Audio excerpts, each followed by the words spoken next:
Some technologies spread like wildfire. They start from a small seed. Initially, very few people use them, but after just a bit of time, it appears that everyone switched to the new technology. Others die out and even have trouble getting a foothold. This can even happen with technologies that are actually very good. Yet other things spread for a while, a pretty large population uses it, and then it stops without spreading any further. Let's think about how such adoptions can happen and how the level of adoption will depend on the network structure. We consider first this in a simple example. Say in the example here, everyone's using a base technology Y, and then there's a new invention X, and some people start switching to the new technology X. Maybe to start with, 2 people, G and A, adopted this new technology, and let's say technology is only a little bit better, the threshold is a half, people adopt it if half the neighbor already adopted the technology. So in this network, what will happen first is E and H will adopt the technology. E and H both have 4 neighbors, 2 of which adopted X, so they are at the level of half threshold, and so they adopt technology X.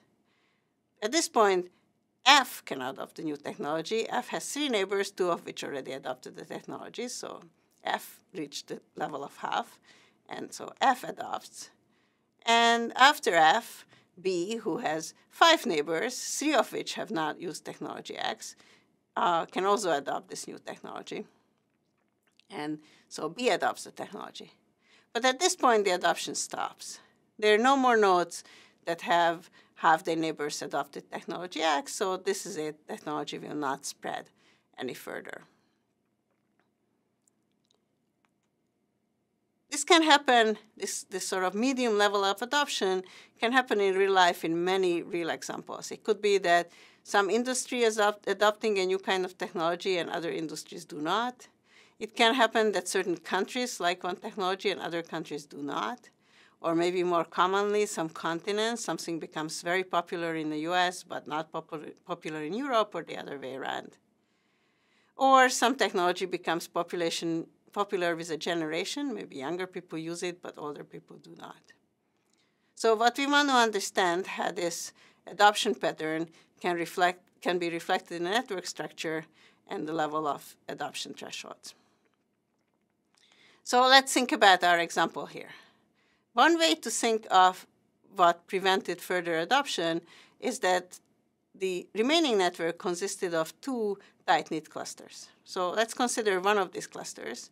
So in our example, I, J, C, and K were a tight-knit group of friends. They were all friends with each other, and they had very few connections outside. This sort of very tight-knit group is indeed an obstacle for adoption.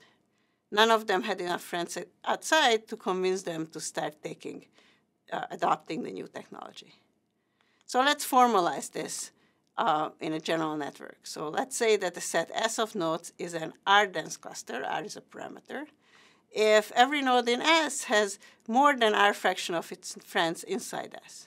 So for example, the cluster CK, I, and J that we have been looking at is 2/3 dense, because indeed every node has more than 2/3 of its friends inside the cluster.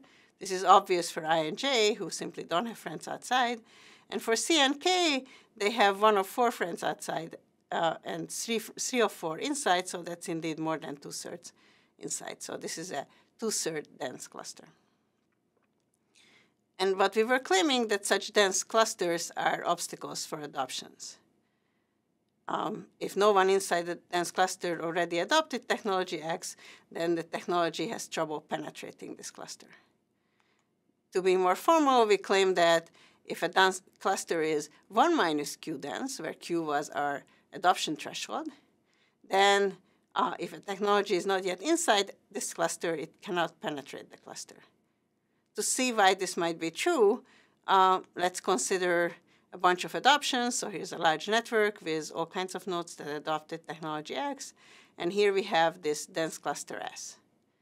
And now we want to consider the very first node in S that might adopt the new technology. So this first node, let's call him A, is inside the dense cluster. Dense cluster means that at least 1 minus q fraction of his friends are inside the cluster. That's what it means to be dense. More than 1 minus q fraction of his friends are inside the cluster. And with 1 minus q fraction of friends inside, he left with less than a q fraction of friends outside the cluster.